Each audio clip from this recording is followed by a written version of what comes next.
नमस्कार। आम आदमी पार्टी दिल्ली नगर निगम चुनाव में एक ऐतिहासिक जीत की ओर बढ़ रही है। भारत की राजनीति के अंदर हमने ही रिकॉर्ड बनाया था 70 में से 67 सीट का, और मैं समझता हूं कि दिल्ली नगर निगम के इस चुनाव में आम आदमी पार्टी अपने ही रिकॉर्ड को तोड़ने जा रही है और उससे भी ज़्यादा बड़ा रिकॉर्ड आम आदमी पार्टी बनाने जा रही है। ऐसे मौके पे मैं आज एक घोषणा करना चाहता हूं कि आम आदमी एक गारंटी देना चाहता हूं एक तरह से दिल्ली के लोगों को कि आम आदमी पार्टी एमसीडी में सरकार बनाने के बाद एक स्कीम लॉन्च करेगी जिसका नाम होगा जनता चलाएगी एमसीडी। अक्सर हमने देखा है कि छोटे छोटे कामों के लिए जनता को नेताओं के चक्कर काटने पड़ते हैं। अब जनता निर्णय लेगी और सरकार काम करेगी। एक तरह से जितनी आरडब्ल्यूएज हैं, आरडब्ल्यूएज वो बॉडी होती है जो जनता के सबसे करीब होती है। आरडब्ल्यूएज को मिनी पार्षद का स्टेटस दिया जाएगा। अपने इलाके की, जैसे पार्षद एक वार्ड का बॉस होता है, वार्ड का नेता होता है, अपनी आरडब्ल्यूए के इलाके का, जो आरडब्ल्यूए का इलाका है उसका नेता आरडब्ल्यूए को माना जाएगा। आरडब्ल्यूए को मिनी पार्षद का स्टेटस दिया जाएगा। किसी भी वहाँ पे रहने वाले जनता को किसी को भी काम कराना है, उसको फिर किसी नेता के चक्कर नहीं काटने। वो अपनी आरडब्ल्यूए के दफ्तर जाए, बताए मेरी ये नाली ख़राब है, मेरा ये गली ख़राब है, मेरा ये ख़राब है, पानी बिजली जो भी समस्याएं हैं, और वो आरडब्ल्यूए के पास ताकत होगी वो सारे काम करवाने की जो कि जनता आके सीधे उनको बोलेगी। तो लोगों को अपने छोटे छोटे कामों के लिए नेताओं के चक्कर काटने की जरूरत नहीं पड़ेगी। आरडब्ल्यूएस को अपना दफ्तर चलाने के लिए और लोगों के सारे छोटे छोटे काम कराने के लिए फंड्स उपलब्ध कराए जाएंगे। तो एक तरह से रियल मायने में आरडब्ल्यूएस का सशक्तिकरण किया जाएगा एमसीडी के अंदर सरकार बनने के बाद। इसका मकसद है कि जनता को दिल्ली का मालिक बनाना, जनता को असली नेता बनाना। दिल्ली के हर नागरिक को दिल्ली का मुख्यमंत्री बनाया जाएगा। सीधे सत्ता दिल्ली के लोगों के हाथ में दी जाएगी और जनता जो है अपनी आरडब्ल्यूएस के जरिए अपने सारे काम करा सकती है। मेरी दिल्ली की सारी आरडब्ल्यूएस से अब विनती है, आप सब लोग अपने अपने इलाके के अंदर छोटे छोटे नेता हैं, आप सब लोग अपने अपने इलाके के अंदर सम्मानित लोग हैं। मैं सारी आरडब्ल्यूएस से निवेदन करता हूं कि 3-4 दिन रहेगा बस चुनाव के, आप सब लोग अपने अपने इलाके के अंदर, आप किसी भी पार्टी के हो, मेरे को पार्टीबाजी से कोई लेना देना नहीं है, आप आम आदमी पार्टी के हो, आप बीजेपी के हो, आप कांग्रेस के हो, अब आपको हम सशक्त करने जा रहे हैं। आरडब्ल्यूएस को हम सशक्त करने जा रहे हैं। रियल मायनों के अंदर हम आपको पॉलिटिकल पावर, फाइनेंशियल पावर देने जा रहे हैं। हर आरडब्ल्यूएस से, मेरी दिल्ली की हर आरडब्ल्यूएस से विनती है कि आप अपने अपने इलाके के अंदर डोर टू डोर जाइए, एक एक के घर जाइए और उनको कहिए कि आम आदमी पार्टी को वोट दें। अपने अपने व्हाट्सएप ग्रुप के अंदर, सबके आरडब्ल्यूएस के व्हाट्सएप ग्रुप होते हैं, व्हाट्सएप ग्रुप के अंदर आप सबको कहिए कि भाई आप जिस भी पार्टी को, कोई बात नहीं, इस बार सारे जने मिलके आम आदमी पार्टी को वोट दें।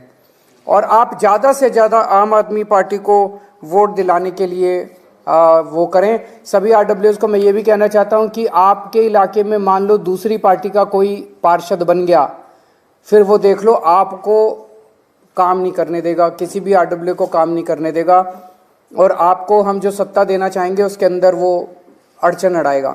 तो आप सब लोग मिलके इस बार इंश्योर कीजिए कि 250 की 250 सीटें जो हैं आम आदमी पार्टी की आनी चाहिए ताकि हम आपको सशक्त कर सकें।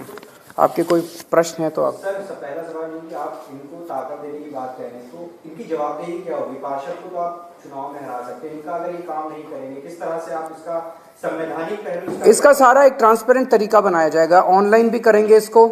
जैसे मान लीजिए जनता आई उनके पास, एक तरह से उनको अपना ऑफिस चलाने के लिए भी अगर हम पैसे देंगे तो सिस्टम भी बनाएंगे। ऑनलाइन जितनी प्रॉब्लम्स आ रही हैं, जितनी ग्रीवांसेस आ रही हैं, लोगों की जितनी डिमांड्स आ रही हैं, वो ऑनलाइन पार्षद भी देख सकता है, एमएलए भी देख सकता है, सरकार भी देख सकती है कितनी समस्याएं सॉल्व हो रही हैं, कितनी समस्याएं सॉल्व नहीं हो रही हैं। तो वो उस तरह की अकाउंटेबिलिटी रहेगी। सर, क्योंकि आप सर्वे लगातार कराते हैं, आप कह रहे हैं कि रिकॉर्ड तो उठ रहा है, अब आज की डेट में आपका सर्वे क्या कह रहा है, और अगर इतना मजबूत सर्वे है तो कहाँ तक वो नंबर जाएगा इस अनाउंसमेंट के बाद? मैंने जैसे पहले भी कहा था 230 क्रॉस करना चाहिए मेरे हिसाब से। 250 में से 230 क्रॉस करना चाहिए, बीजेपी की 20 से कम आनी चाहिए, ऐसा मेरा मानना है। इस अनाउंसमेंट क्या होगी? मेरा तो मैं ये चुनाव जो है, मैं चाहता हूं कि दिल्ली का हर व्यक्ति केवल चुनाव में वोट डालने ना जाए, चुनाव में एक्टिवली पार्टिसिपेट करे, प्रचार करे, अच्छी पार्टी का प्रचार करे, ईमानदार पार्टी का प्रचार करे, घर घर जाके प्रचार करे। सब लोग प्रचार करो, सब लोग अपने अपने व्हाट्सएप ग्रुप में डालो, अपनी अपनी डीपी बदल लो, डीपी में झाड़ू का चुनाव चिन्ह लगा लो, सारे लोग इसको आंदोलन बना दो इस चुनाव को। सर, कश्मीर फाइल्स पे सरकार को काफी कुछ सुनना पड़ा है, हुआ भी जो कुछ हुआ, उस पर क्या कहेंगे? क्या हुआ है? कश्मीर फाइल्स बोला गया कि इस तरह की फिल्म कैसे पहुंची है?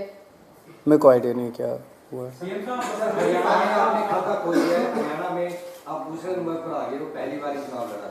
अब असेंबली चुनाव में पहले नंबर पे आएंगे, जनता की पहली पसंद बनेंगे। सर, कूड़े के पहाड़ का वही मुद्दा बना के चल रहे हैं। बीजेपी के बड़े बड़े नेता ये कह रहे हैं कि ये हर जगह होता है, हर शहर में होता है, ये एक तरह से। और लंदन में कूड़े का पहाड़ कहाँ है, मुझे एड्रेस बता दें। टोक्यो में कूड़े का पहाड़ कहाँ है, मुझे एड्रेस बता दें। वो छोड़ो, इंदौर में कूड़े का पहाड़ कहाँ है, मेरे को एड्रेस बता दें। 5 साल पहले ये इसी बात पे चुनाव लड़े थे कि कूड़े के पहाड़ हटा देंगे। अब 5 साल में इनसे कूड़े का पहाड़ नहीं हटा, तो अब कह रहे नहीं कूड़े का पहाड़ तो हम हटा ही नहीं सकते। सर, एसपी साहब की तरफ से एक खबर आई है कि लॉ डिपार्टमेंट ने जो लॉयर्स की पेमेंट थी वो रोक दी है, तो उस पर क्या कहेंगे? कपिल सिब्बल साहब की पेमेंट और बाकी जो लॉयर्स हायर किए दिल्ली गवर्नमेंट, ये तो गलत बात है। लॉयर्स की पेमेंट तो नहीं रोकनी चाहिए, वकीलों की पेमेंट क्यों रोक रहे हैं लोग? वो कह रहे मंत्री की जिम्मेदारी, लॉ डिपार्टमेंट रिफ्यूज किया, हम लोग ये बताया। तो ऐसे नहीं रोक सकते, ऐसे नहीं रोकना चाहिए। हर चीज़ में अड़चन अड़ाना, हर चीज़ में अड़चन अड़ाना। पहले योगा क्लासेस रोक दी, फिर पोल्यूशन के खिलाफ काम कर रहे थे वो रोक दिए, अब आप बता रहे हैं कि लॉयर्स की पेमेंट रोक दी। काम रोकने वालों को जनता पसंद नहीं करती, काम करने वालों को जनता पसंद करती है। एलजी साहब ने जितने 6 महीने में काम रोके हैं, वो अब देख लेंगे एमसीडी के नतीजों में क्या हाल होता है इन लोगों का। अगर ऐसे ही काम रोकते रहे तो वो 7 सीटें भी बम्पर मार्जिन से जीतेंगे अगले साल, देख लेना। सर, जिस तरीके से आप कहते हैं कि आप काम करते हैं और बीजेपी बदनाम करती है, तो क्या लगता है कि जैसे आप बता रहे हैं कि लगातार जो आपका ग्राउंड है वो बढ़ रहा है एमसीडी में जीत के मार्जिन की तरफ, तो जो वो बदनामी है वही काम आ रही है आपको? बदनामी कौन सी है? वीडियो जो इन्होंने निकाले हैं, मैं आपको इसका मैं जवाब दे देता हूँ। जनता बड़ी सयानी होती है, इनको लगता है कि जो पार्टियां जनता को बेवकूफ़ समझती हैं वो पार्टियां ही ख़त्म हो जाती हैं। आज मेरे पास एक व्हाट्सएप मैसेज आया, उस आदमी ने इस पूरे प्रकरण को बड़े अच्छे तरीके से समझा दिया। कहते हैं जी, दुनिया की जो सबसे बड़ी पार्टी है उसकी दुकान दिल्ली वालों ने बंद कर दी, उनका माल बिकना दिल्ली में बंद हो गया। तो उस पार्टी ने एक वीडियो बनाने की कंपनी शुरू करी आजकल। जब माल बिक नहीं रहा था, पुराना माल बिक नहीं रहा था, तो वीडियो बनाने की कंपनी शुरू की। डेली एक नई पिक्चर रिलीज़ करते हैं, वो एक नया वीडियो रिलीज़ करते हैं। जैसे बॉलीवुड में एक नई पिक्चर हर शुक्रवार को आती है, हर शुक्रवार को एक नई पिक्चर रिलीज़ होती है, ये भी एक नया वीडियो रिलीज़ करते हैं। बॉलीवुड की पिक्चरें सिनेमा थिएटर में रिलीज़ होती हैं, इनकी पिक्चरें रोज़ न्यूज़ चैनल पर रिलीज़ होती हैं। लेकिन पिक्चरें इतनी घटिया और इतनी बोरिंग है कि सुबह 9 बजे रिलीज़ होती है, बस पहले 9 से 12 का शो चलता है, 12 बजे सारे न्यूज़ चैनलों पे ख़त्म हो जाती है। उसके बाद कोई चलाता ही नहीं इनकी पिक्चरों को। उसमें ना गाने ना डांस, इनकी पिक्चरों में, इनके वीडियो में कुछ भी नहीं है, कोई देखता ही नहीं है।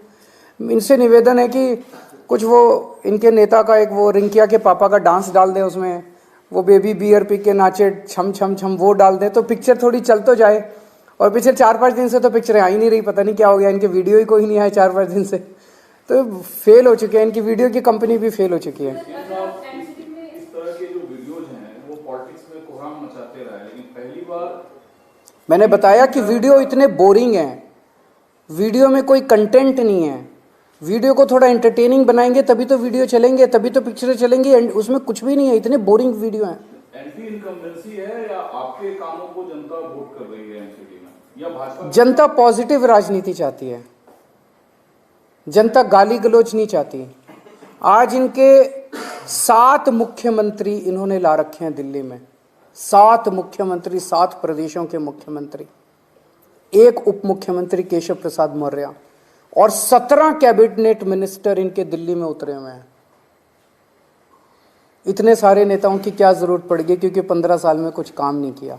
अगर कुछ काम कर देते तो इतने नेताओं की जरूरत नहीं पड़ती, इतने नेताओं को उतारने की जरूरत नहीं पड़ती। फिर एक कैबिनेट मिनिस्टर से मैं पूछ रहा था, मैंने कहा क्या करते हो? कहते जी हमको एक ब्रीफ दिया जाता है, जब हम आते हैं चुनाव प्रचार के लिए तो हमें 2 पेज का एक ब्रीफ मिलता है, भाई ये बोलना है आपको। तो बोला जो उसमें ब्रीफ था उसमें इन्होंने कोई काम ही नहीं लिख रखे थे, भाई 15 साल में क्या काम किए।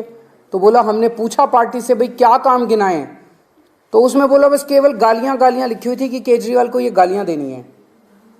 तो केवल केजरीवाल को गालियां देने से आप चुनाव जीतना चाहते हो जनता के बीच में? मेरे को गाली दे के कहते हैं केजरीवाल के पैर तोड़ देंगे, केजरीवाल की आंख फोड़ देंगे।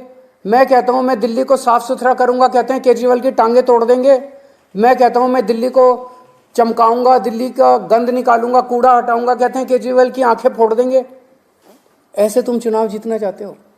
अगर तुमने 15 साल में, आज मैं जेपी नड्डा जी ने अभी कुछ, उनको मैं चैलेंज करता हूं, एक काम गिना दो 15 साल में तुमने जो एक काम किया है, एक काम नहीं किया। इनका केवल एक ही 1 पॉइंट एजेंडा है, केजरीवाल को गाली दो। इन्होंने कहा केवल 1 पॉइंट एजेंडा, एलजी साहब से सारी दिल्ली के काम रोको। काम रोकने वालों को, गालियां देने वालों को वोट नहीं मिलता, काम करने वालों को वोट मिलता है। गुजरात गए, आपने कहा शिक्षा देंगे, रोजगार देंगे, रोजगार नहीं मिला तो रोजगार भत्ता देंगे। बीजेपी का भी आया संकल्प पत्र, उसमें कहा गया कि एंटी रेडिकलाइजेशन सेल बनाएंगे।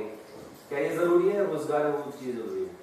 जनता तय कर लेगी, अब देख लेना 8 तारीख को 7 तारीख को जनता को तय करने दो।